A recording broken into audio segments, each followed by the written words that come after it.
Good morning! Welcome sa Sentient Build Studio. Isa itong Laravel 12 at Livewire 3 e-commerce platform para sa modular hardware natin. Pero hindi lang siya simpleng online shop. Ito yung main control panel para sa buong Sentient IoT ecosystem. Today, ipapakita namin sa inyo yung architecture, key features, at kung paano siya nakakonect sa firmware side. Unahin natin ang tech stack. Backend is Laravel 12, tapos Livewire 3 for the frontend. Ang maganda rito, route to component binding tayo. Wala nang controller for our Livewire pages. So, ito yung code ng route. Yung configurator component, siya na bahala sa buong state niya. Dahil sa reactivity ng Livewire, nag-update yung UI ng walang full page reload or matrabahong JavaScript. Sa data layer naman, Eloquent ang gamit natin. Naka-polymorphic relations ang products. Pwedeng base node, module, or digital file. Safe din ang data dahil sa model level cache and district validation natin. We never trust raw input. Para sa auth, naka-Laravel Breeze tayo. For roles and permissions, ginamit natin ang spaceship package. Naka-set up mismo sa middleware level yung security. Ito naman yung code sa mga middleware. Kapag walang admin role, automatic redirect agad yung admin dashboard natin, naka-livewire tables. Inline na yung sorting at filtering kaya mabilis gamitin. Meron din tayong raw PCB at STL downloads para sa mga makers. Nakasecure ito via Laravel sign routes na may expiration para iwas unauthorized link sharing.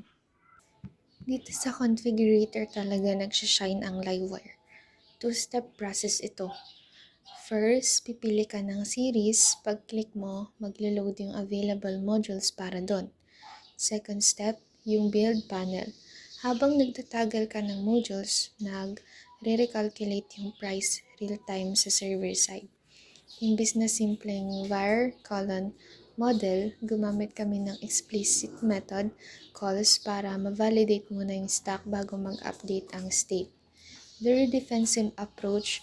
Pag okay na lahat, isahang transaction na lang papunta sa cart. Yung cart management is straightforward.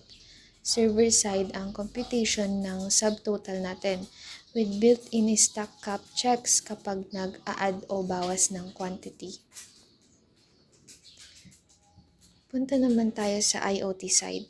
Yung modular hardware natin like our base nodes and modules may kasamang ESP32 firmware na nakakonect sa Sentient backend. Soon, ilalabas natin yung Exchange, isang C2C marketplace kung saan pwedeng mag-trade ng skill files o AI workflows. Pwedeng i-download ng hardware mo itong mga skills via MQTT. Bali ang buong loop, bibili ka ng hardware sa shop, magpa-flash ng firmware, tapos lalagyan mo ng custom behaviors via skills galing sa Exchange. Nakasync din ang inventory natin. Kapag out of stock sa shop, flag as unavailable din siya sa firmware backend. Before I wrap up, one key takeaway, strict validation at every system boundary.